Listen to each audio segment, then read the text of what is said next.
So they'll be chiming in, helping answer questions. As we go, please feel free to use the chat option to ask questions. If it's a quick answer, one of them will answer it. If it's something that I need to demonstrate for you, they'll let me know, and I'll show you how to do whatever on my screen. And then at the very end, so about 30 minutes in, was kind of the end of the official training, and Freeman will send out a survey for everybody to fill out to get PD credit, and then we'll start a Q&A. So you can feel free to leave after you filled out the survey, or you can hang out and ask questions, and we'll kind of field some things from there. So yeah, I think that's it. And let me share my screen.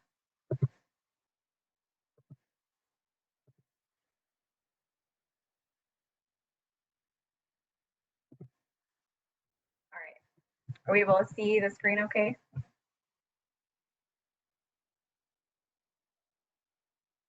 Yeah. Okay. Okay, so today's training is going to be based on the Canvas cohort. So every school and their feeder has a cohort course based on the high school feeder school. So you should see a course that's called Canvas cohort, and then whatever your high school feeder school is and their logo right here. This is kind of second steps in Canvas. So it's assuming that you already know how to do some of the basic stuff like setting up assignments, quizzes, and pages. So we're showing some of the details just beyond doing those basic things. So we based this one off of the tools module, and you can see that here. So today we're going to focus on the gradebook, Speedgrader, and then some of the ways to embed things, especially Screencast-O-matic, which is down here in the corner.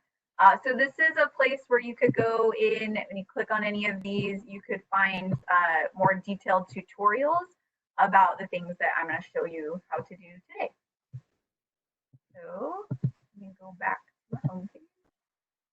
All right, so the first thing we're going to talk about is Speedgrader. So as you're having students submit assignments, we want to obviously be able to grade them. So Speedgrader is the best way to do that. There's a few ways you can get to it. So when you're on your home page, you'll see in your to-do, if there's any assignments to grade, they'll show up here. So this says I have 2 assignments to grade for this sample assignment. So I could click right on that. Or if you know what the assignment is, you can also click on the assignment. And then you have the option to choose the Speedgrader from here as well in this menu on the right. So when I click on Speedgrader, that's going to pull up all of my student papers. And I'll just kind of walk you through this menu up at the top. So the first, oops, I didn't need to do that. I went to the gradebook. So that's the shortcut to the gradebook. This allows you to post grades or hide grades if you want to. This settings option gives you a few cool things. So in here, you can hide student names. So you can either hide it or show it. So if you notice on my screen right now, it says student 1. That's because I clicked hide. If I unclick that, now it's going to show the name here, which is my name. So you can do that either way. And then you can also choose how to sort the students out. So you can sort them by student name alphabetically, the date that they submitted the assignment, or the submission status. So this will put like all of the needs to be graded up at the top and then not submitted at the bottom.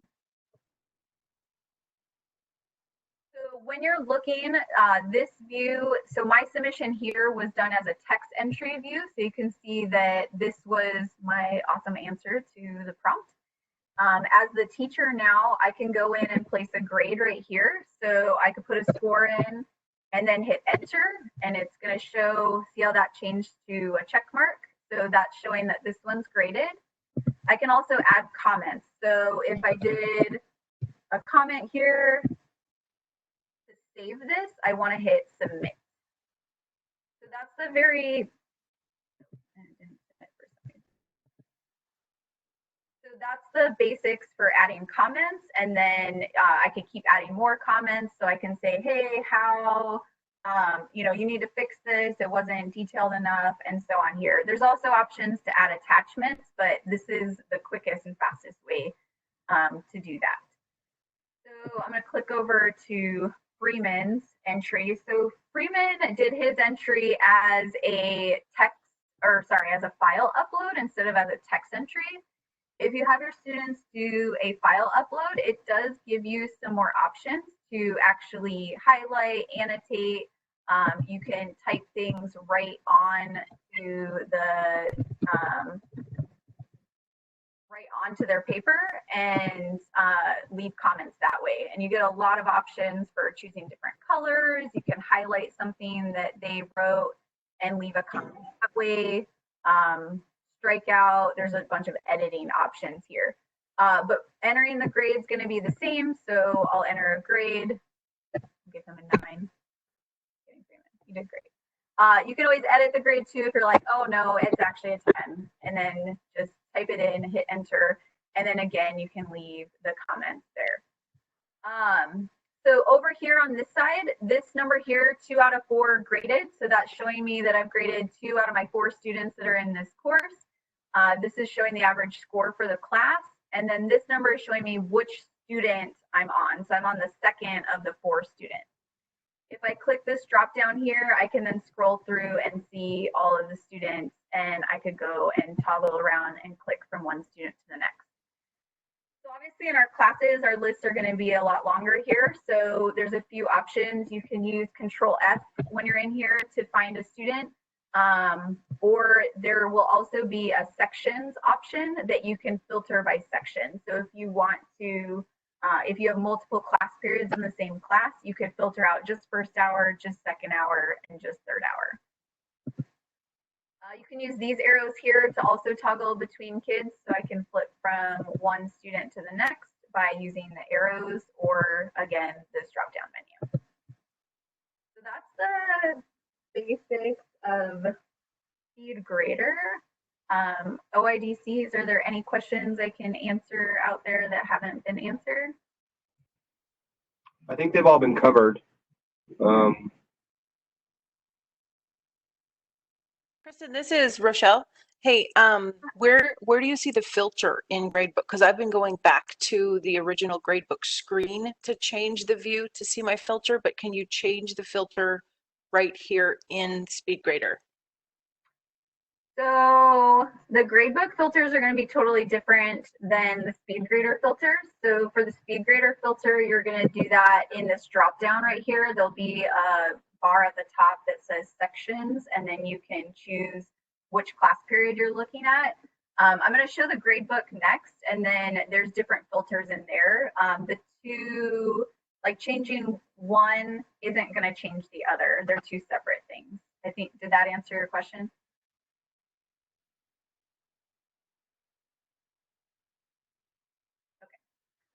All right, so if there's no other questions there, then I'm going to show you the gradebook. So, oh, another cool thing in here, if you click on the name of the assignment, that's going to take you, that's actually a link to the assignment. And if you click on the name of your course right here, that's going to take you back to the overall course. So those are a couple of shortcuts, so you're not having to like completely like go back to Canvas or use your back button. So I'm going to go to the gradebook this way.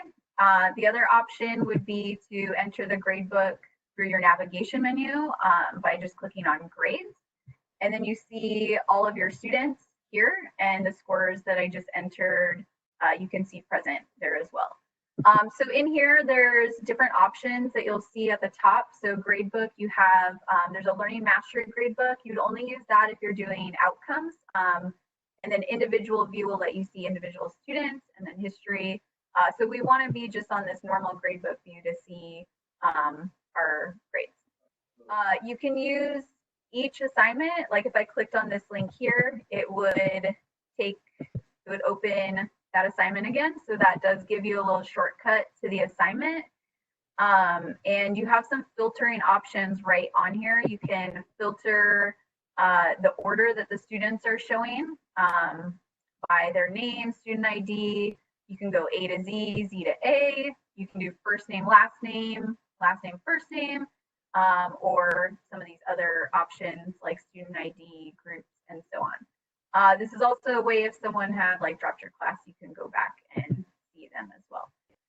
You can also sort each assignment. So if you click here, you can sort them by grade, who's missing and who's late. So if you just want to see, hey, I just want to see what kids haven't turned this in, and you click missing, it should. Oh, didn't do it.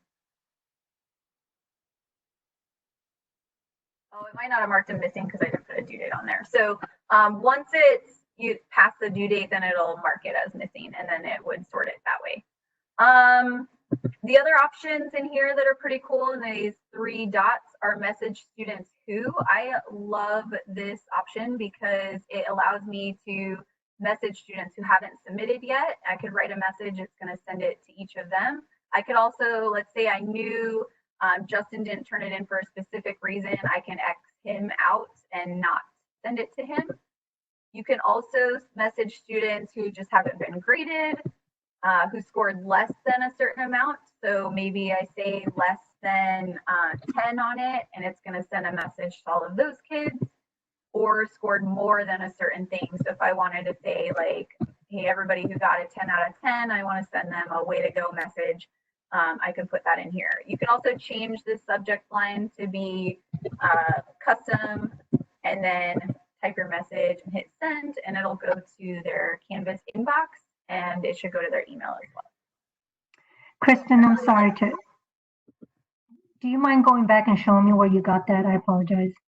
Yeah, so on any assignment, there's, when you hover over it, so you can't see it normally, but when you hover over it, 3 dots appear, and then you get a drop-down menu, and that was the message students who option.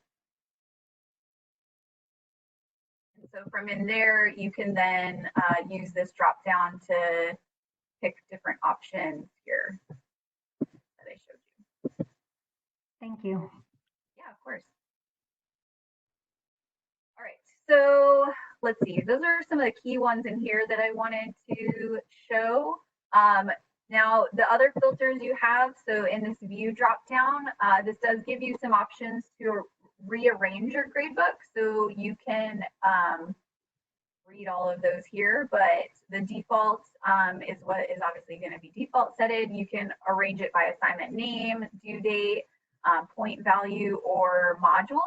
There's also filters that you can put on. So the filters are really nice because that's going to allow you to kind of sort out the grades in different ways too, and it'll actually make little pop-up menus over here, so I can sort it by what module I've done or by student. Now in a normal classroom, you're going to have right here more options in that view. So that one I didn't have filters because I don't have sections in there, but in here I can also filter by assignment group, grading period, modules, or sections. So I think this was in reference to Rochelle's question earlier. The sections is what's going to allow you to choose what class period that you want to look at. It's also going to allow you to choose what quarter you want to look at. So if you put an assignment in and you're not seeing it in the gradebook for some reason, I would just check this filter for the all grading periods, and then it might pop up. So there might have been a date issue with that where it's not showing you the right one. And then you can choose to filter again in any of those ways that I just showed you. So let's see. I think that's the main stuff that I wanted to show for Gradebook. OIDCs, can you guys think of anything else I should show, or? So yes, I put, is there a way to email several of the students at one time? When you had pulled up the drop-down menu to email, is there a way to like just, Sorry, what was the question? Is there a way to then send that email right there out to several students at one time who have the same, you know, if you don't want to send out all the class or whatever? Yeah, so you can see that this is, so by using the different options here, so if anyone who hasn't submitted yet is what I chose. These are the 2 students who hadn't submitted. So there's 4 students in this like practice course. So they're showing up right now. So it's only the people who haven't submitted. And then from there you can email them. Okay. Yeah, so you just type the message in here. So like please submit. And then when you hit send message, it's going to send it to them. Got it. Thank you.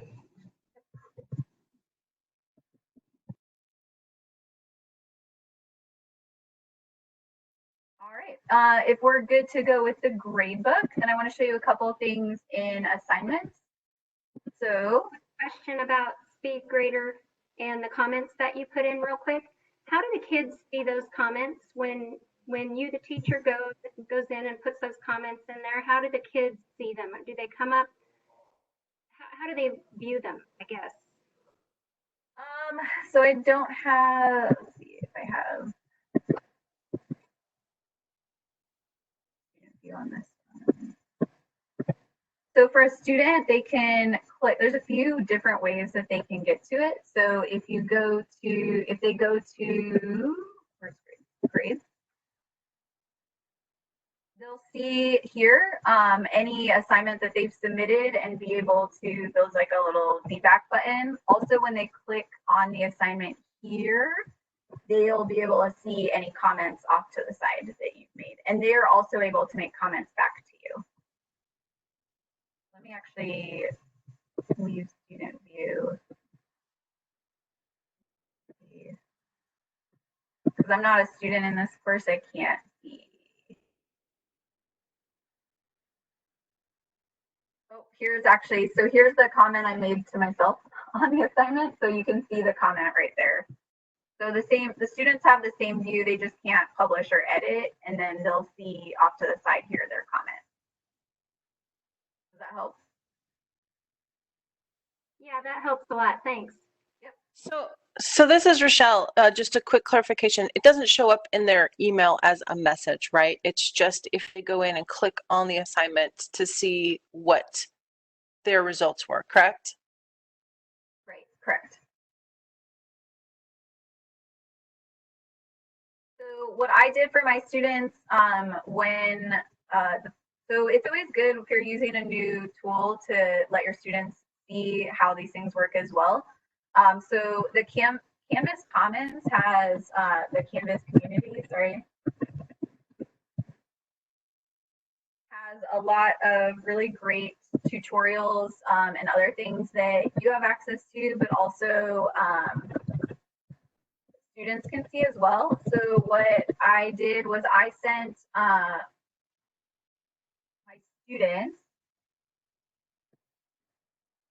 how do I view assignment comments from my instructor? So this kind of walks them through all the different ways that they can see this. I sent this link to my students the first time I left comments on an assignment, and I sent it to them in an announcement and said, hey, please check your gradebook and make sure that you're reading my comments, and this is how you get to it. So this is a great tutorial that we can share out as well. So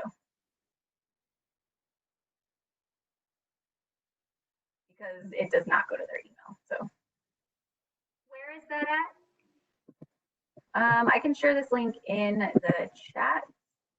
I'll put the link in the chat for you. Oh, I just did it.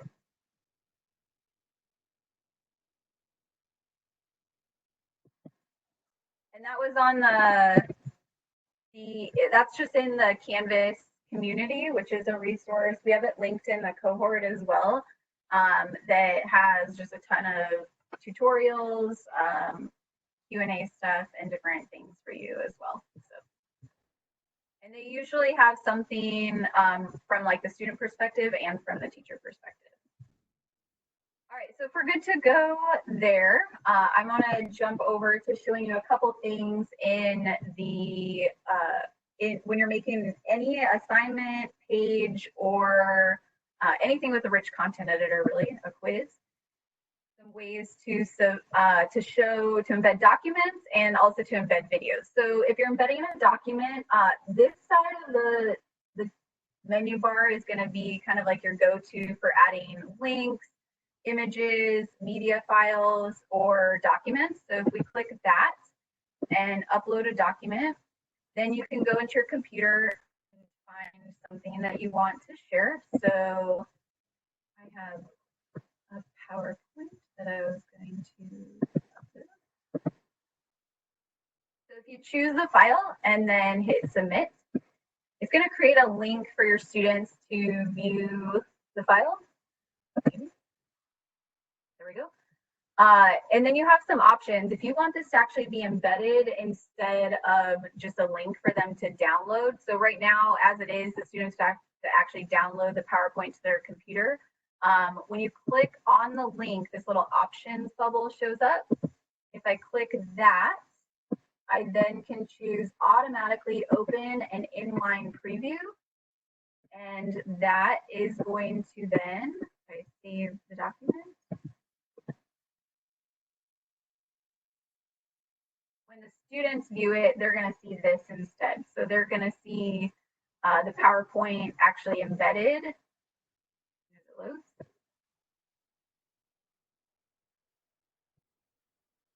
Awesome PowerPoint coming soon. Now you can do this with PowerPoints, documents, any sort of file you can upload this way.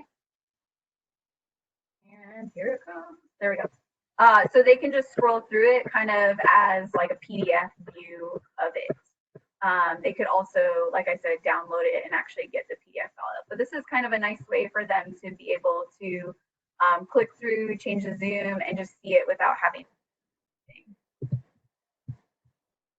All right, so another option when we go in here, a few people have been asking how to embed videos. So one option is doing this upload or record media. So from here, you can upload a file that you already have. I don't really recommend using the record option. I'm going to show you another option for that in a second.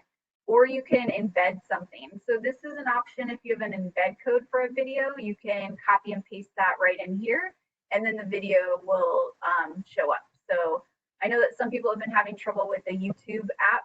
This is a way to pull that embed code from YouTube and get it to show up right in the screen for the student.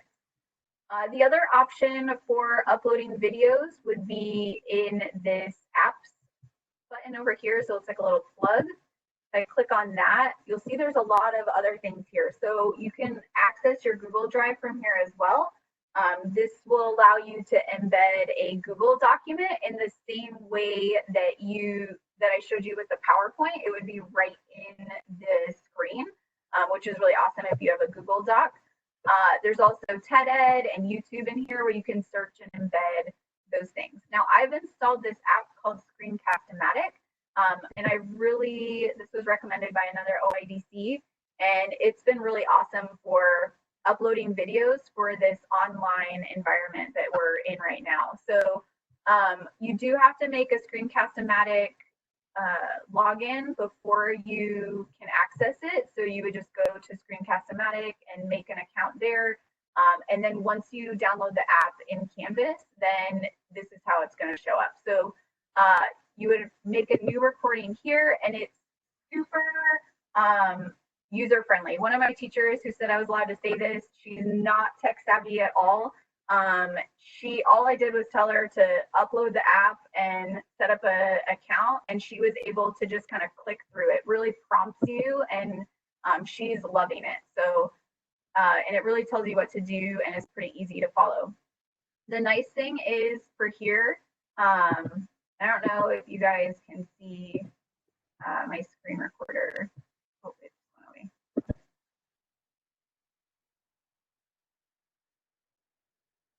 But it lets you choose a video. You can do the webcam, you can do like a screen share, or you can do kind of a combo. So I'll show you a couple of videos. This is one that I made. You can see it's a PowerPoint that I was clicking through. My face was up in the corner so my kiddos could see me and hear me talking, and then they just got to click on that. And then the other option, like I said, was, let me click another one. was doing, this was like my welcome back video. So this was just me. So it just used my webcam to do a video. Once I choose one and hit embed, then it shows up right in the screen for the kiddos, and all they have to do is hit play.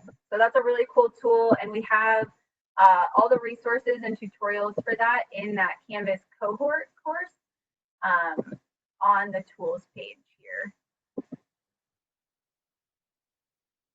So we're getting close to that 30-minute mark. So if Freeman, if you can send out the survey, and then if there's any questions that I can answer still, because I know that all went really fast, I would love to answer them.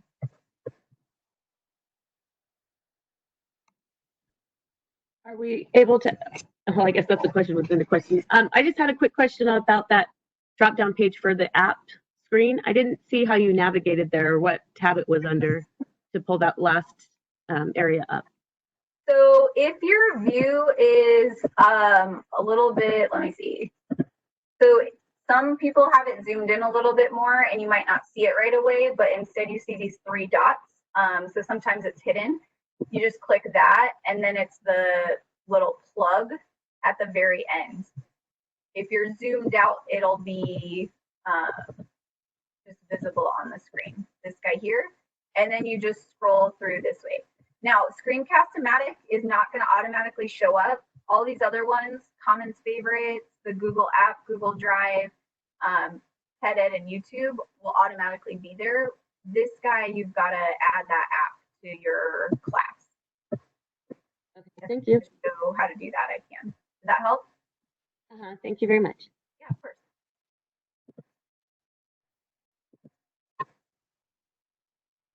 Hey, Kristen, it's Dale Slant. So how do I add that app, Screencast-O-matic or Cast-O-matic into? When you're on your homepage of your course, so you do have to do this for each course that you want it to be a part of. You're going to scroll all the way to the bottom, go down to settings. And in settings, you have all these different tabs at the top. Apps is the one that you're going to want to click on. And if you just type in screen, then it should pop up. It's the only one like that. Click on it and then just hit add app, and that's going to add it to your course. So it might take a second. When I added this earlier today, I had to refresh my page a couple of times. And then I was able to access it in that little plug button.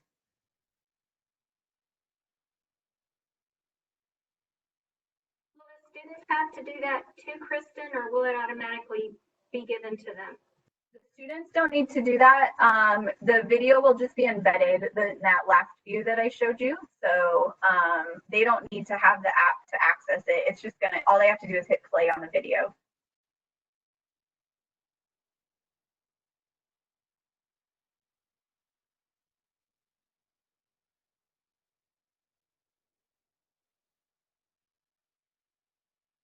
This isn't on this section, but how do we access the recordings for these trainings? I'm not 100% sure if they're going to be posted online anywhere. I know that the OIDCs have been kind of sending them out to their cohorts through. Okay. So. Hey, Kristen, this is Brad on that. We're adding all those videos on the remote teaching and learning page.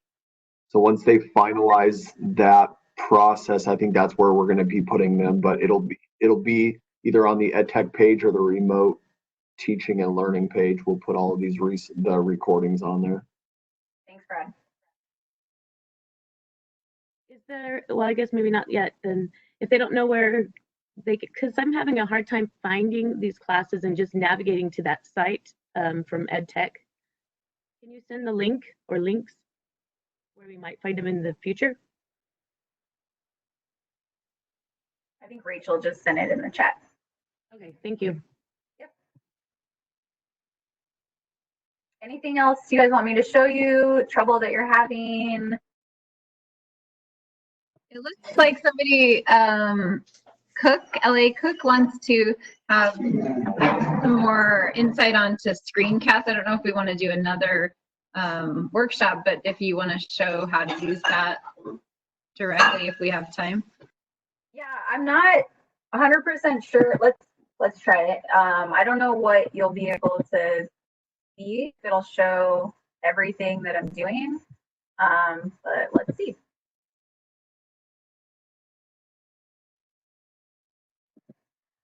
So again, you just kind of, I'm just going to delete this PowerPoint. You click wherever you want the video to show up, and then navigate into the Screencast-O-matic app. Now, because I've already created an account, so the first time you go through this, it's going to have you like connect your account to your Canvas account, and then it'll just automatically be in there. So if I hit new recording,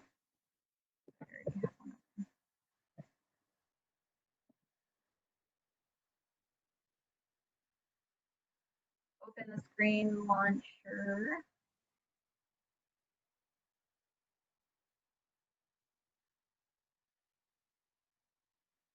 All right, so can you guys see this in the bottom corner? Anybody? Yeah, we can see it. Yes, we can see it. Okay. So this little menu bar pops up down here that's going to allow you to record. So this is where you get to choose if you want to record just your screen, your webcam, or both. So the both option was how I showed you, where like your face is in the corner, and then whatever you're showing on the screen is also there. Notice that this is how you can check if your mic and computer audio are working. And then you can also choose how much of your screen you want to show. So right now it's set to full screen.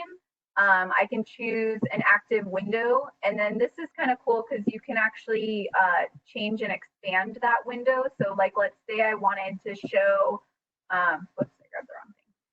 If I want it, like I don't want my toolbar and everything to show up, I want to just make it nice and clean right around my Canvas page, I can do that. The webcam will show up in the corner where it's gray here, and I can move that around so my face shows up wherever I want it to. And then when I'm ready to go, all I have to do is hit this record button, and it's going to start recording. So it's going to give me a countdown. Then the recording is going to happen. It's not doing the video right now because I'm using the camera for talking to you guys. But whatever I do in that window is now going to be recorded in that. Now, there's also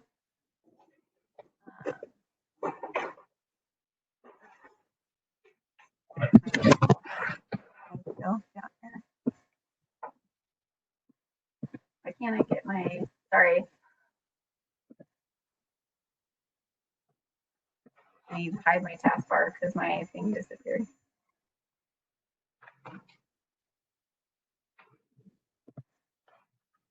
So my taskbar won't go away. Anyways, when I hit this, so that let me pause, there we go. So you can pause it. The nice thing about pausing the video is it lets you, if you're like, oh, that was terrible, you can jump back and re-record over that part you did. So when I did my last PowerPoint, every time I clicked the next slide, I would hit pause. So that way, if I said something ridiculous on the next one, I could just go back to that one spot.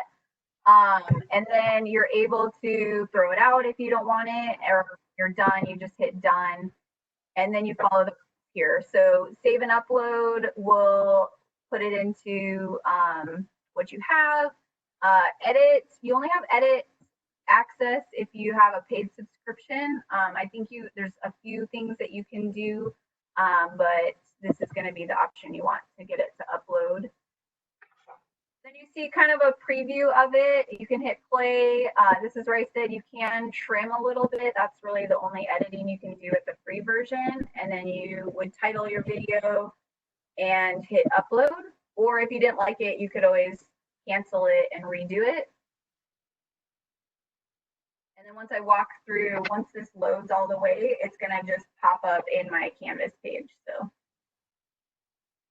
Yeah, I saw Rochelle's comment. This only allows for 15-minute video recordings, and even things that are other programs that allow for larger ones, it can be, unless you have a way to embed it, if you're trying to upload it to Canvas, it can have trouble with that.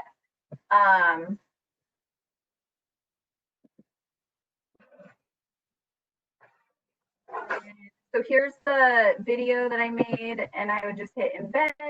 and now it's right there. So this is how students would see it, and they could just hit play to watch the video.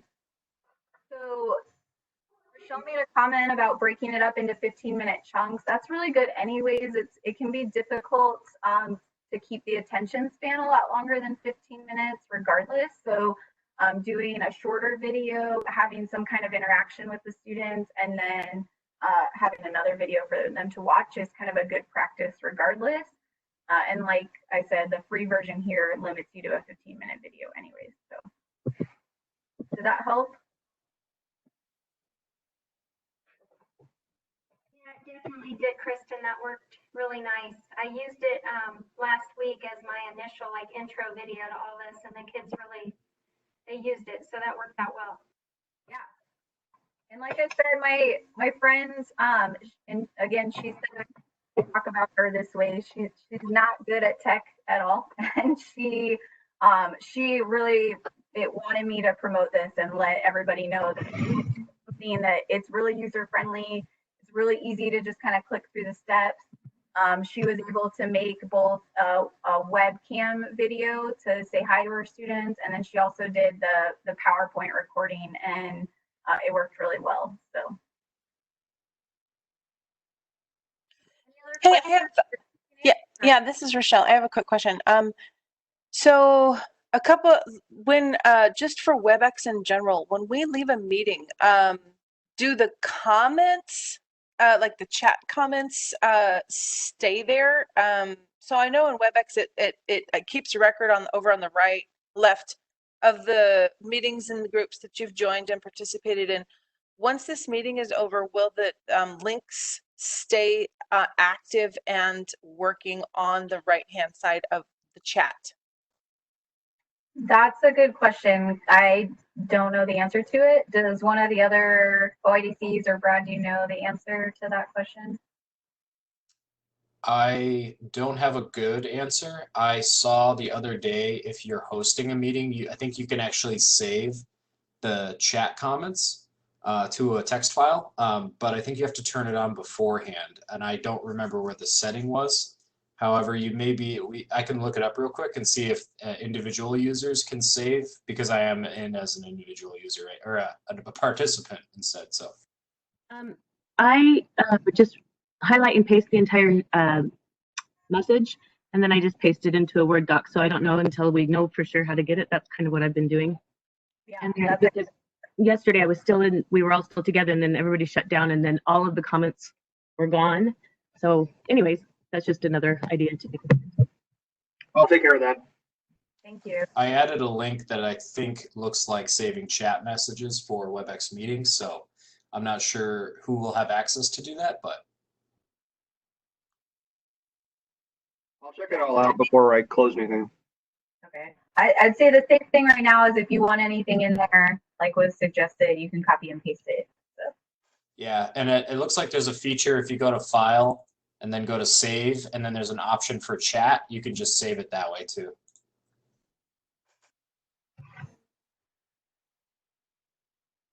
A quick question. This is Allison Sharon. If you're the host and you leave the meeting, does that close out the entire meeting for all of the participants?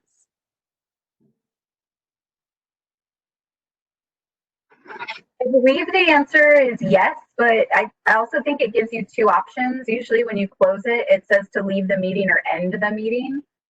So I'm not sure if meetings is different than the Teams setting, but I think you want to make sure if you hit end meeting, that's going to close it out for everybody.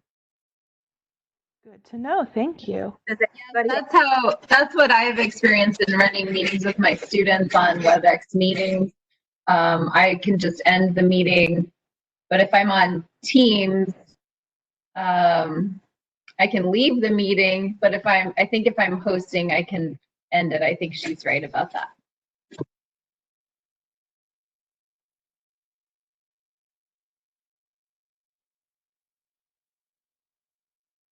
Anything else we can help you guys with before we sign off?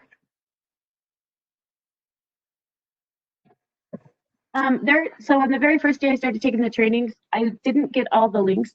Do you know if when they post you guys think they're going to repost these training videos? Is that where we can then find the survey links? Is that there, like I said, there's a couple of meetings that I didn't, their links, or how, does anybody have an idea how to find them? I'm not sure the answer to that question. Okay, no big deal. Thank you. I think we're trying, a lot of the links we're sharing, we're trying to add to the Canvas cohort courses. In our region anyway, in Westwood, I know we're starting to make a page and a module that has a lot of the links that teachers need. Brad, maybe when we post the videos on the teacher help page, can we add some of the chat text or the links at least to the attendance one? I know a lot of people want that one, the form. Yeah, that part let me ask about. It should be in the chat. If you save the chat, it should be in there. The link is universal. It's not dependent on any training. So if you go to one, you know, the link is just a generalized link to a form. So, and I don't see it in this. But yeah, let me find out for sure, and then I will. I don't know if we'll post a link right next to it or something, but I know Freeman sent it just a few minutes, probably 20 minutes ago. So that's the link that's universal for all of the trainings that we do.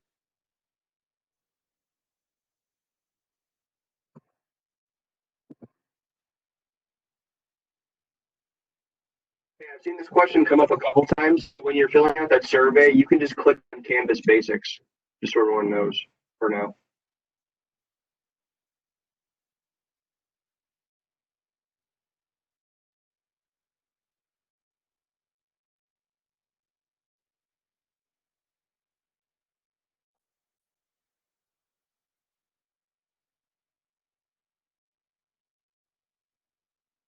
Any other questions, or we're good to go?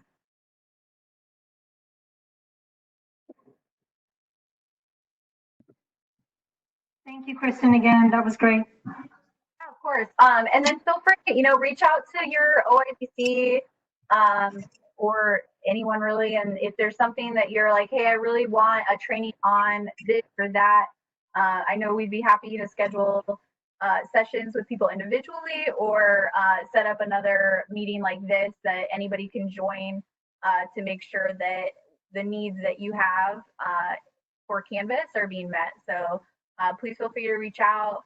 And thank you all for joining us today. I hope this helped out. Thanks. Have a good day. Thank you. Thank you. Thank you. Thank you.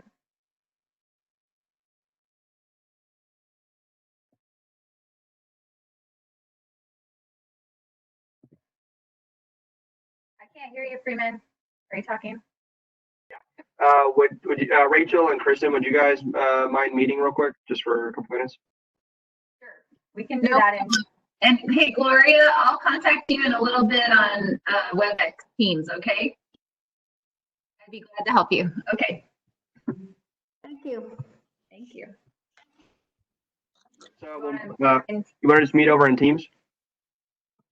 Yeah. Okay. Sounds good. All right. Thank you. Thanks, guys. Bye.